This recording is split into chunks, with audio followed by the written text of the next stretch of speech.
Hello. നമ്മുടെ government easy kitchen എന്നൊരു പദ്ധതി നടപ്പിലാക്കാൻ തീരുമാനിച്ചിട്ടുണ്ട്. നമ്മുടെ കിച്ചൺ നവീകരിക്കാൻ വേണ്ടിയിട്ട് 75,000 രൂപ വരെ ധനസഹായം നൽകുന്ന ഒരു പദ്ധതിയാണിത്.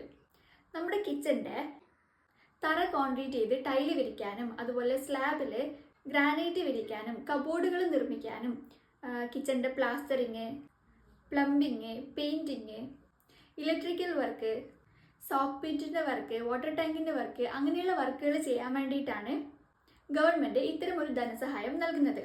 പക്ഷേ ഈ ധനസഹായം എല്ലാവർക്കും ലഭിക്കില്ല. ലൈഫ് മിഷൻ പദ്ധതി പോലെ ഗവൺമെൻറ്റിൻ്റെ പദ്ധതികളിലൂടെ വീട് നിർമ്മിച്ചവർക്ക് ലഭിക്കില്ല. അതുമാത്രമല്ല, ഒരു നിശ്ചിത വരുമാന പരിധിയിലുള്ളവർക്ക് മാത്രമേ ഈ ഒരു ആനുകൂല്യം ലഭിക്കുകയുള്ളൂ.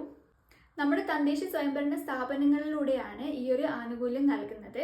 അതായത് നമ്മുടെ മുനിസിപ്പാലിറ്റി, കോർപ്പറേഷൻ, പഞ്ചായത്ത് പോലുള്ള തദ്ദേശ സ്വയംഭരണ സ്ഥാപനങ്ങളിലൂടെയാണ് ഈ ഒരു പദ്ധതി നടപ്പിലാക്കാൻ ഗവൺമെൻറ് തീരുമാനിച്ചിട്ടുള്ളത്.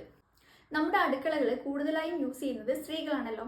അപ്പോൾ ഈ സ്ത്രീകളുടെ ജോലിഭാരം കുറയ്ക്കാനും അടുക്കളപ്പണി കുറച്ചുകൂടെ ഈസി ആക്കാനൊക്കെ വേണ്ടിയിട്ടാണ് ഗവൺമെൻറ് സ്ത്രീകൾക്ക് മുൻഗണന നൽകിക്കൊണ്ട് ഇത്തരമൊരു പദ്ധതി നടപ്പിലാക്കാൻ തീരുമാനിച്ചിട്ടുള്ളത്.